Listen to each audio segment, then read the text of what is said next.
15वां अध्याय ऋचिक, जमदग्नि तथा परशुराम जी के चरित्र का वर्णन। श्री सुखदेव जी बोले, हे परीक्षित, उर्वशी अप्सरा के गर्भ से राजा पुरुरवा के आयु, श्रुतायु, सत्यायु, रै, विजय तथा जय नाम के 6 पुत्र उत्पन्न हुए। श्रुतायु के पुत्र का नाम वसुमान, सत्यायु के पुत्र का नाम श्रुतंजय, रै के पुत्र का नाम एक, जय के पुत्र का नाम अमित तथा विजय के पुत्र का नाम भीम था। भीम का कांचन, कांचन का होत्र तथा होत्र का पुत्र जन्यु था, जिसने गंगा जी को अंजलि में पी लिया था। जन्यु का पुरु, पुरु का बलाक, बलाक का अजक और अजक का पुत्र कुश था। कुश के कुशाम्बु, तनय, वसु, कुशनाभ नाम के 4 पुत्र थे। कुशाम्बु के पुत्र का नाम गाधी था। हे परीक्षित, गाधी की कन्या सत्यवती थी। ऋचिक मुनि ने गाधी से उस कन्या को मांगा, किंतु गाधी ने ऋचिक ऋषि को अयोग्य वर समझकर उनसे कहा, हे मुनिवर, हम कुशिक वंश के हैं, हमारी कन्या मिलना कठिन है।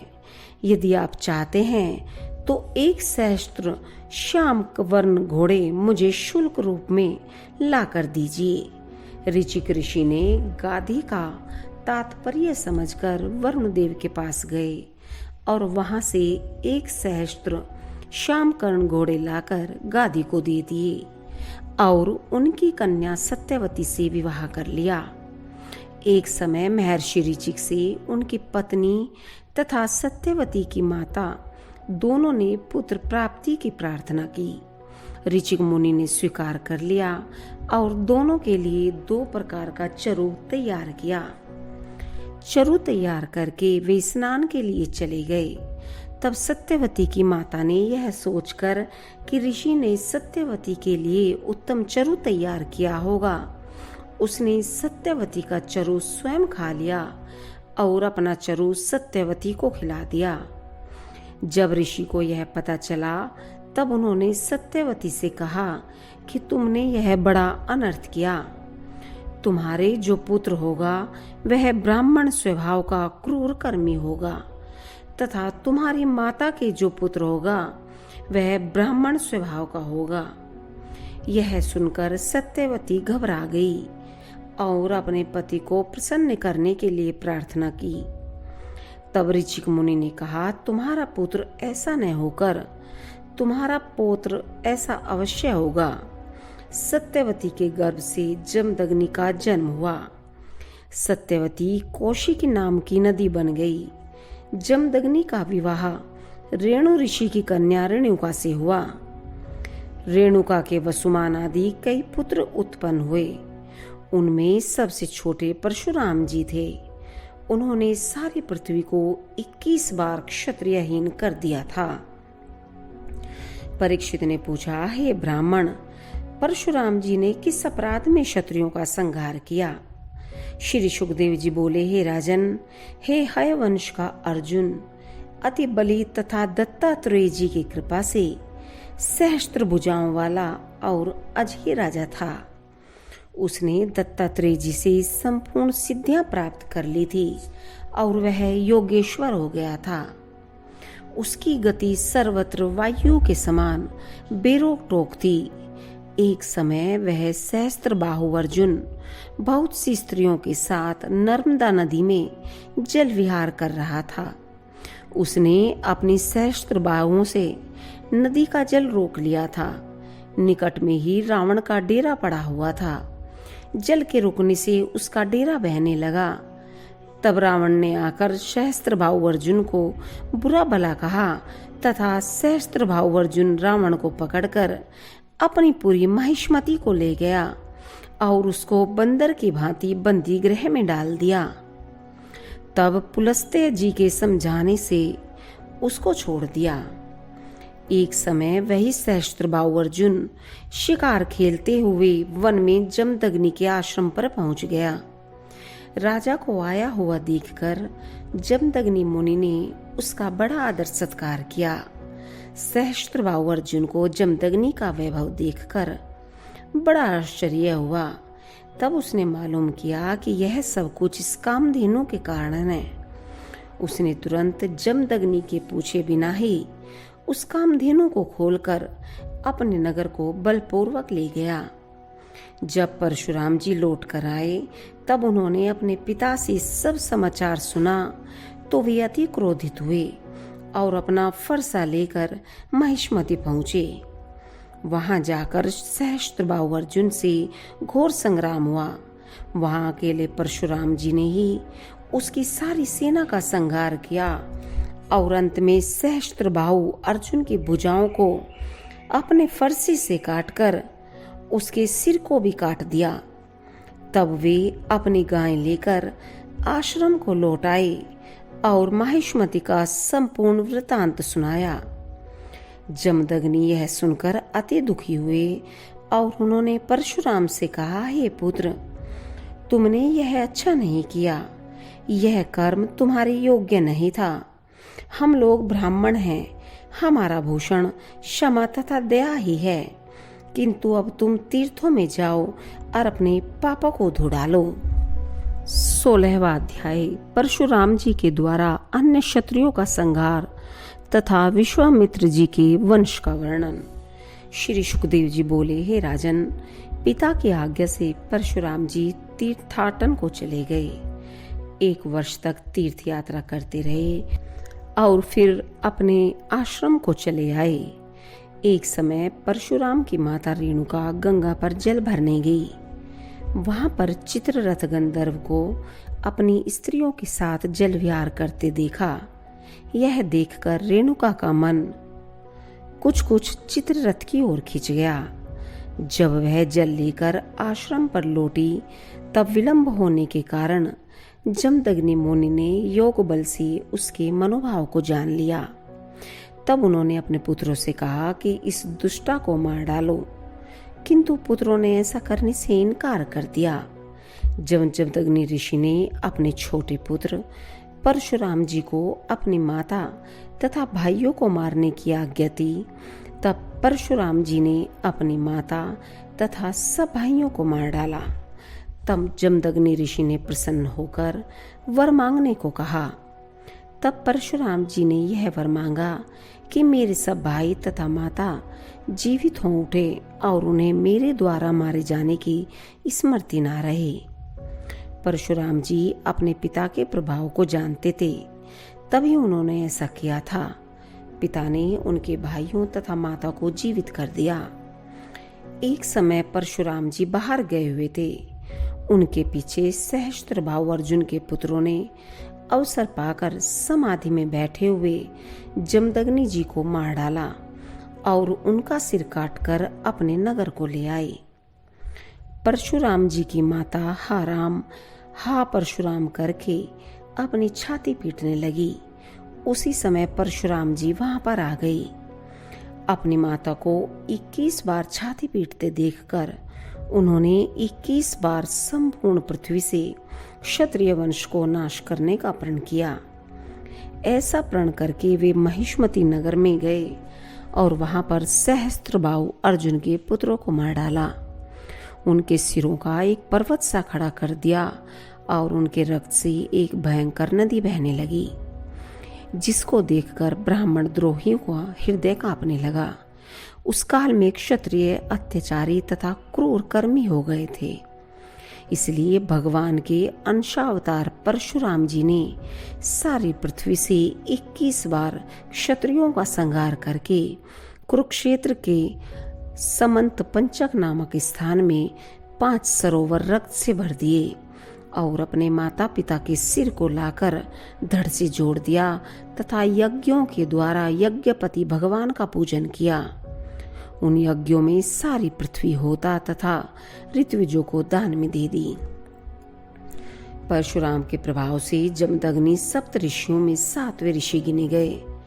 परशुराम जी भी अगले मनवंतर में सप्त ऋषियों के मंडल में रहेंगे। अब वे महेंद्र पर्वत पर रहकर सौम्य रूप से घोर तपस्या कर रहे हैं। हे राजन, गाधी के पुत्र रम तेजस्वी विश्वामित्र जी थे। उन्होंने क्षत्रिय होते हुए भी ब्रह्म तेज को प्राप्त किया था। उनके 100 पुत्र थे। विश्वामित्र जी ने भृगुवंशी अजिगर्त के पुत्र तथा अपने भांजे शुनहशेप को, जिसका नाम देवरात भी था, अपना बड़ा पुत्र स्वीकार किया था। उन्होंने अपने 49 पुत्रों से कहा, तुम शुनहशेप को अपना बड़ा भाई मानो, किंतु विश्वामित्र के उन पुत्रों ने मना कर दिया। तब विश्वामित्र जी ने उन्हें शाप दिया कि तुम मलेच्छ हो जाओ। जब विश्वामित्र के शेष 50 पुत्रों ने पिता की आज्ञा स्वीकार करके उस शुनहशेष को अपना बड़ा भाई मान लिया। मधुचंद्रा उन सब में बड़ा था, इसलिए मधुचंद्रा के सभी भाई मधुचंद्रा के नाम से ही विख्यात हुए। यह शुनहशेप वही था जिसको महाराज हरिश्चंद्र के यज्ञ में पशु के रूप में रोहित मोल ले आया था। तब विश्वामित्र जी ने प्रजापति वरुण की प्रार्थना करके हरिश्चंद्र को रोग मुक्त करा दिया था और अपने इस पुत्र को भी पशु बंधन से छुड़ा लिया था। विश्वामित्र जी ने अपने पुत्रों से प्रसन्न होकर उन्हें आशीर्वाद दिया कि तुम्हें भी सुपुत्र होंगे। हे राजा परीक्षित, उष्टक, हारित, जय तथा क्रतुमान आदि विश्वामित्र जी के पुत्र थे। उन्हीं पुत्रों के द्वारा कौशिक गोत्र में कई शाखा प्रशाखा हो गई। 17वां अध्याय शत्रुवृद्ध, रजी आदि राजाओं के वंश की कथा। श्री सुखदेव जी बोले, हे राजन, राजा पुरुरवा का एक पुत्र आयु था। उसके 5 पुत्र हुए, नहुष, शत्रुवृद्ध, रजी, शक्तिशाली रंभ तथा अनेना। शत्रुवृद्ध के पुत्र सुहोत्र के कास्य, कुश तथा गृत्समद नाम के 3 पुत्र थे। गृत्समद का शुनक पुत्र था। शुनक के पुत्र शौनक जी थे। काश्य के काशी, काशी का राष्ट्र, राष्ट्र का दीर्घात्मा, दीर्घात्मा के पुत्र धन्वंतरी थे, जो आयुर्वेद के प्रवर्तक हुए। धन्वंतरी के केतुमान, केतुमान का भीमरथ, भीमरथ का दिवोदास, दिवोदास का द्युमान, द्युमान का पुत्र अलर्क था, जिसने 66,000 वर्ष तक राज किया। अलर्क का संतति, संतति का सुनित, सुनित का सुकेतन, सुकेतन का धर्मकेतु, धर्मकेतु का सत्यकेतु पुत्र था। सत्यकेतु का धृष्टकेतु, धृष्टकेतु का सुकुमार, सुकुमार का नीतिहोत्र, नीतिहोत्र का भर्ग तथा भर्ग का भार्ग भूमि पुत्र हुआ। ये सब के सब क्षत्रवृद्ध के वंश में उत्पन्न हुए। अब आयु के पुत्र रंभ के वंश वर्णन सुनो। रंभ का पुत्र रभस, रभस का गंभीर, गंभीर का पुत्र अक्रिय था। अक्रिय की पत्नी से ब्राह्मण वंश की उत्पत्ति हुई। अब आयु के पुत्र अनेना का वंश सुनो। अनेना का पुत्र शुद्ध, शुद्ध का पुत्र शुचि, शुचि का पुत्र त्रिककुद, त्रिककुद का पुत्र धर्मसारथी, धर्मसारथी का पुत्र शांत्र था। हे राजा परीक्षित, आयु के पुत्र रजी के परम तेजस्वी 500 पुत्र थे।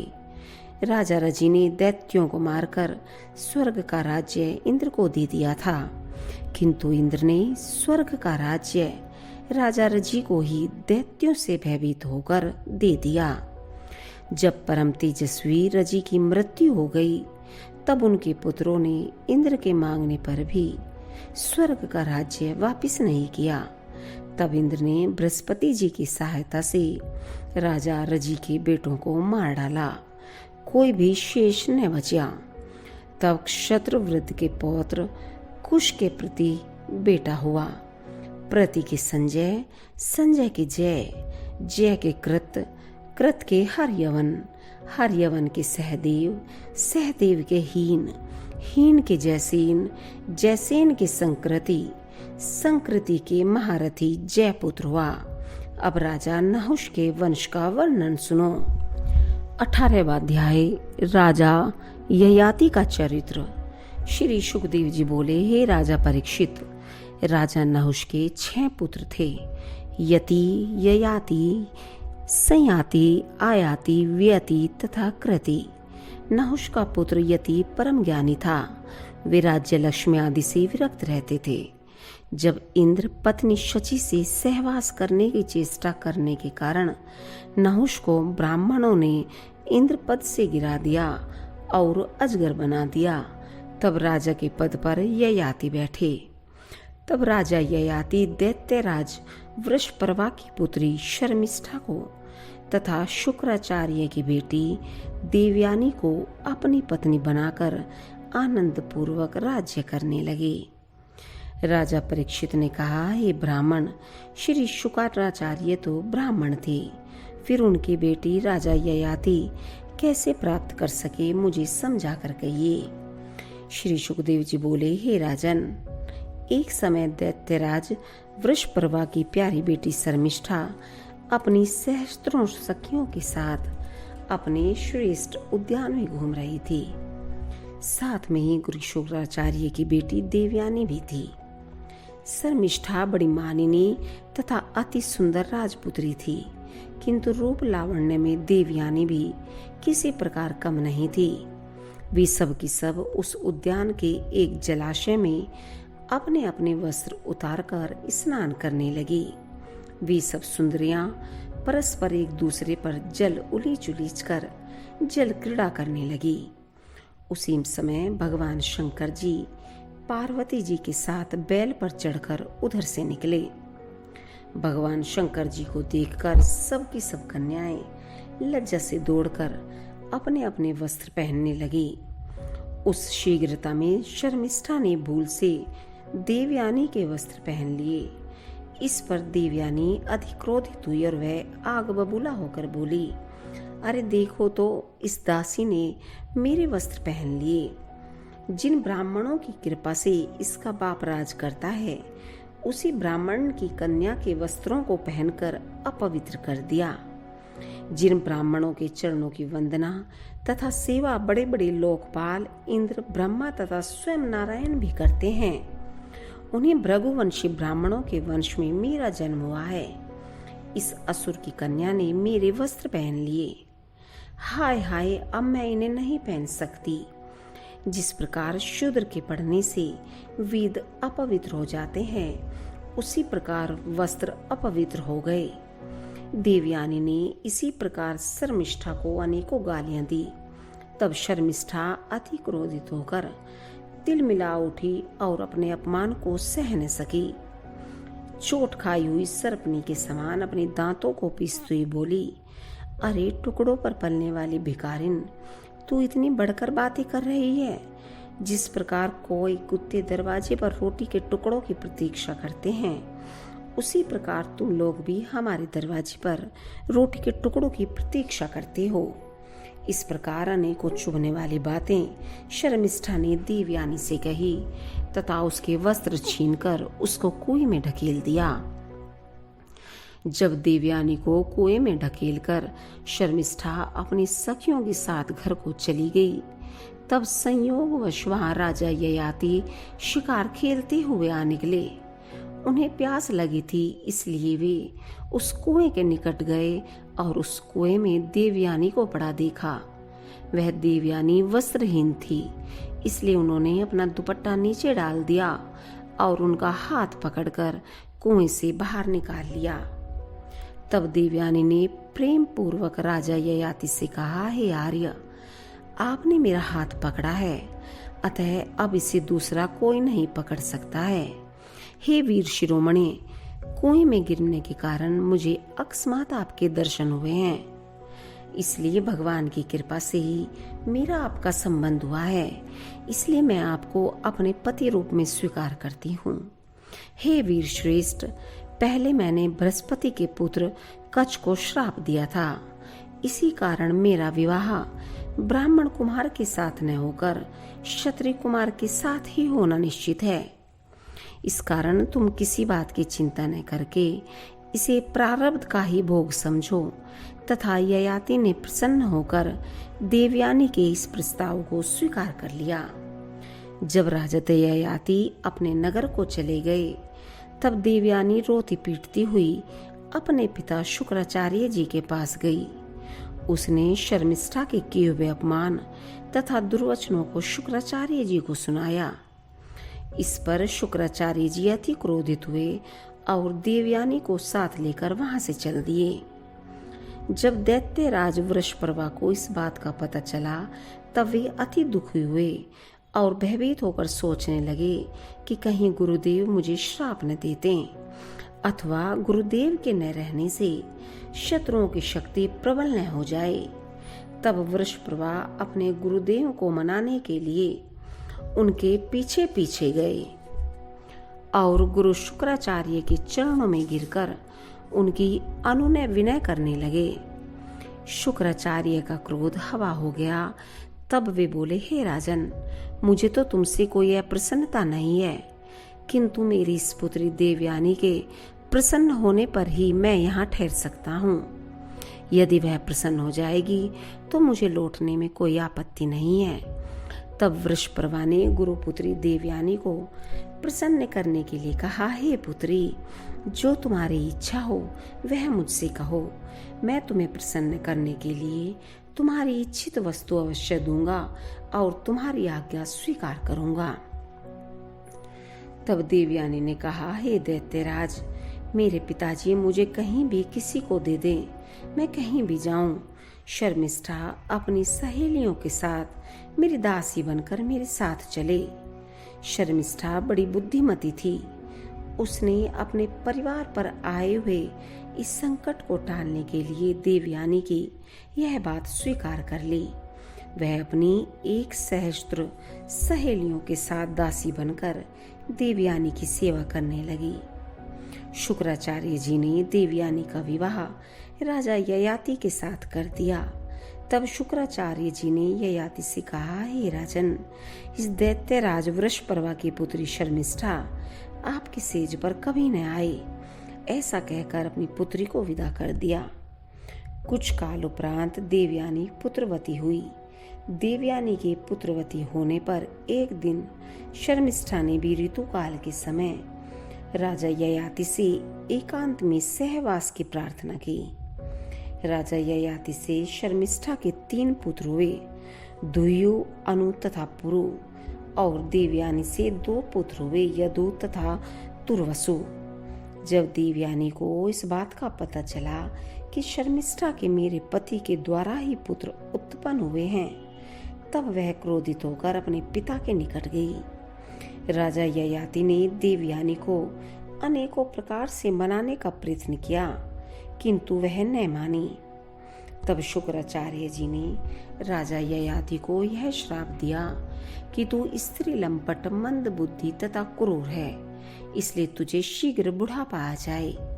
तब राजा ययाति ने कहा, हे ब्रह्मदेव, आपकी पुत्री के साथ विषय भोग करते हुए अभी मेरी तृप्ति नहीं हुई है। इस श्राप के कारण तो आपकी इस पुत्री का भी अहित है। तब शुक्राचार्य जी ने विचार कर कहा, अच्छा, जो तुम्हें प्रसन्नता से अपनी यौवनावस्था दे तुम उससे अपनी वृद्धावस्था बदल सकते हो। तब राजा ययाति अपनी राजधानी को चले आए और उन्होंने देवयानी के पुत्र यदु से उसकी यौवनावस्था मांगी। तब राजा ययाति बोले, हे पुत्र यदु, तुम अपनी यौवनावस्था मुझे दे दो और अपने नाना की दी हुई वृद्धावस्था को मुझसे ले लो। अभी विषय भोगों से मेरी तृप्ति नहीं हुई है, इसलिए कुछ काल तक तुम्हारी आयु लेकर आनंद भोगने की इच्छा है। यदु ने कहा, हे पिताजी, ऐसा में आई वृद्धावस्था को लेकर मैं जीवित भी नहीं रहना चाहता। मुझे भी तो युवावस्था के आनंद भोगने की लालसा है। जब तक मनुष्य विषय भोगों का अनुभव नहीं करता है तब तक उसे वैराग्य प्राप्त नहीं होता है। हे राजन, इसी प्रकार तुर्वसु, दुह्यु तथा अनु ने भी राजा ययाति को कोरा उत्तर दे दिया। तब राजा ययाति ने अपने सबसे छोटे पुत्र को बुलाकर उससे उसकी युवावस्था मांगी। पुरु ने कहा, हे पिताजी, यह शरीर आपसे ही उत्पन्न हुआ है। आपकी कृपा से ही मुझे उत्तम लोकों की प्राप्ति हो सकती है। मैं आपके ऋण से कभी उन्नीन नहीं हो सकता हूँ। हे पूज्य पिताजी, आपकी आज्ञा पालन करना ही मेरा कर्तव्य है। उत्तम पुत्र को चाहिए कि पिता की आज्ञा को स्वयं पालन करे। उधम पुत्र वह है जो पिता की आज्ञा का पालन नहीं करते हैं। वह तो केवल पिता के मलमूत्र के समान है, पुत्र कहलाने योग्य नहीं है। पुरु ने इतना कहकर अपनी युवावस्था अपने पिता राजा ययाति को दे दी और उनकी वृद्धावस्था स्वयं स्वीकार कर ली। राजा ययाति पहले की भांति विषय भोगने लगे। वे सारी पृथ्वी के सम्राट थे। उनकी प्रिय देवयानी उन्हें अनेकों प्रकार की सुख देने लगी तथा प्रसन्न रखने लगी। उन्होंने अनेकों बड़ी बड़ी दक्षिणा वाले यज्ञ किए तथा भगवान को प्रसन्न किया। अनेक भोग भोगने पर भी राजा ययाति की भोगों से तृप्ति नहीं हुई। 19वां अध्याय, राजा ययाति का गृह त्याग। श्री सुखदेव जी बोले, हे परीक्षित, राजा ययाति ने इस प्रकार 1 सहस्त्र वर्ष तक अपनी पत्नी देवयानी के साथ विषय भोग किया, किंतु उससे फिर भी तृप्ति न होने पर उन्हें उससे घृणा हो गई। उन्हें तीव्र वैराग्य उत्पन्न हो गया। विषय भोगों से मुंह फेर लिया। वे अपनी पत्नी देवयानी से बोले, हे प्रिय, तुमने मुझे अपने प्रेम पाश में इस प्रकार फांस लिया है कि मेरा निकलना उससे अति कठिन हो गया। मैं सदा विषय भोग में ही फंसा रहा। इस विषय में मैं तुम्हें एक कथा सुनाता हूँ। एक वन में एक बकरा रहता था। वह अति कामी था। उसने एक कुएं में पड़ी हुई एक बकरी देखी। उस कामी बकरे ने उसे बाहर निकाल लिया और उसके साथ विहार करने लगा। जब अन्य बकरियों ने देखा तब वे भी उससे प्रेम करने लगी। वह कामी बकरा सबके साथ विषय भोग करने लगा। जब उस बकरी ने देखा कि उसका पति बकरा अन्य बकरियों के साथ भी विहार करता है, तब अपने पालने वाले के पास गई। उस बकरी का पालने वाला एक ब्राह्मण था। उस बकरे के अंडकोश निकाल लिए, किंतु बकरे के विनय पर उस बकरे को पुनः वापस कर दिए। बकरा आज तक विषय भोग करता रहा, किंतु उसे तृप्ति नहीं हुई। वही दशा मेरी भी है। इन विषय भोगों से मेरी तृप्ति नहीं हुई है। हे प्रिय, संसार की समस्त वस्तुएं तथा स्त्री आदि ऐसी हैं कि उनसे कभी मनुष्य की तृप्ति नहीं होती है। ऐसा कहकर राजा ययाति ने पूर्व दिशा का राज्य धुयु को, दक्षिण का यदु को, पश्चिम का तुर्वसु को तथा उत्तर का अनु को राज्य दिया। अपने प्रिय पुत्र पुरु को उसकी युवावस्था लौटा दी। वे अपने राज्य पर अभिषिक्त करके तथा बड़े भाइयों को उसके अधीन करके ययाति वन में चले गए।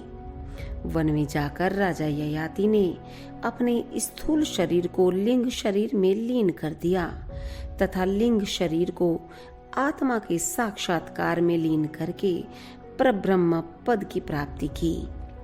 देवयानी पहले तो राजा के वैराग्य को परिहास रूप ही समझती रही, किंतु जब राजा को वास्तव में वैराग्य हुआ देखकर उसने भी भगवान की माया को समझकर संसार की आसक्ति त्याग दी और श्री हरि में अपने चित्त को लगाकर उन्हें नमस्कार किया।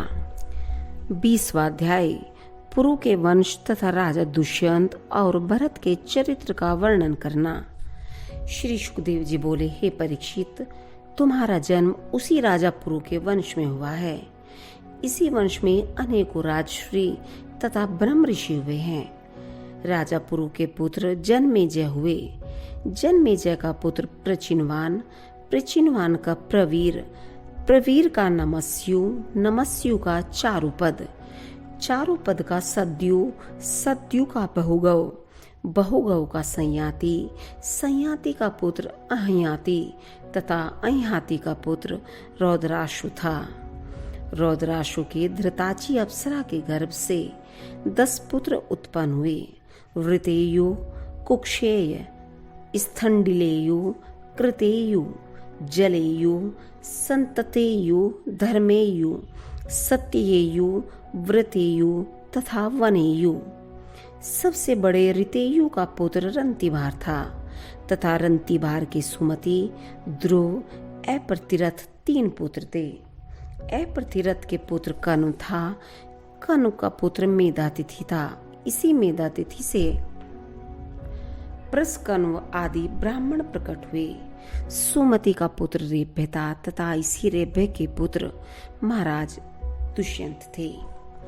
एक समय महाराज दुष्यंत आखेट करते हुए कण्व ऋषि के आश्रम पर पहुंचे। वहां पर उन्होंने लक्ष्मी के समान अति सुंदर कन्या देखी। उससे मोहित होकर उन्होंने उस कन्या से, जिसका नाम शकुंतला था, गंधर्व विवाह कर लिया। उसके गर्भ से राजा भरत उत्पन्न हुए। उन्हीं भरत के नाम से यह देश भरतवर्ष कहलाया। हे परीक्षित, दुष्यंत की मृत्यु के पश्चात वह भरत चक्रवर्ती सम्राट हुए। उन्होंने गंगा सागर से लेकर गंगोत्री तक 55 अश्वमेध यज्ञ किए। इसी प्रकार प्रयाग से लेकर यमुनोत्री तक यमुना तट पर 79 अश्वमेध यज्ञ किए। उन्होंने इतनी गोएं दान दी कि 1000 ब्राह्मण में से प्रत्येक को 13,084 गायें मिली। उन राजा भरत ने 133 अश्वमेध यज्ञ करके सभी राजाओं में श्रेष्ठता प्रदान की और उन्होंने 14 लाख हाथी दान किए। राजा भरत ने अपनी विजय में किरात, हूण, यवन, अंध्र, कंक, खश, शक और म्लेच्छ आदि सभी को पराजित किया था। राजा भरत ने रसातल में ले जाई गई देवांगनाओं को असुरों से छुड़ाया था। उन्होंने 27,000 वर्ष तक पृथ्वी का एक छत्र राज्य किया। राजा भरत की 3 पत्नियां थी। राजा भरत ने उनसे पुत्र उत्पन्न किए, किंतु यह कह दिया कि ये पुत्र मेरे अनुरूप नहीं है। तब उन्होंने सम्राट भरत के त्याग देने के भय से उन बच्चों को मार डाला। तब राजा भरत ने संतान के हेतु मरुतोम नाम का यज्ञ किया, जिससे मरुतस्तगण प्रसन्न हुए और उन्होंने भरद्वाज नाम का पुत्र राजा भरत को दिया। भरद्वाज की उत्पत्ति का वर्णन इस प्रकार है कि एक समय बृहस्पति जी ने अपने भाई उतथ्य की पत्नी, जो गर्भवती थी, उससे मैथुन करना चाहा। उसके गर्भ में जो बालक था उसने मना किया, किंतु बृहस्पति जी ने उसे अंधा होने का श्राप दे दिया और बलपूर्वक गर्भदान किया। किंतु उतथ्य की पत्नी उस दूसरे बालक के गर्भ में आने से डर गई कि कहीं मेरा पति मुझे त्याग न दे। तब उसने बृहस्पति जी के उस लड़के को त्यागना चाहा। तब बृहस्पति जी ने कहा, यह पुत्र मेरा औरस तथा उतथ्य का क्षेत्रज्ञ होने से द्वाज है, इसका भरण पोषण कर। इसलिए उसका नाम भरद्वाज पड़ा। उस लड़के को माता पिता दोनों ने ही परस्पर के विवाद के कारण त्याग दिया। तब मरुदगणों ने उसका पालन किया। जब राजा भरत का वंश नष्ट होने लगा, तब उन मरुदगणों ने भरद्वाज को राजा भरत को दे दिया। वही राजा भरत का दत्तक पुत्र कहलाया। 21वां अध्याय भरत वंश का वर्णन तथा रंती देव की कथा।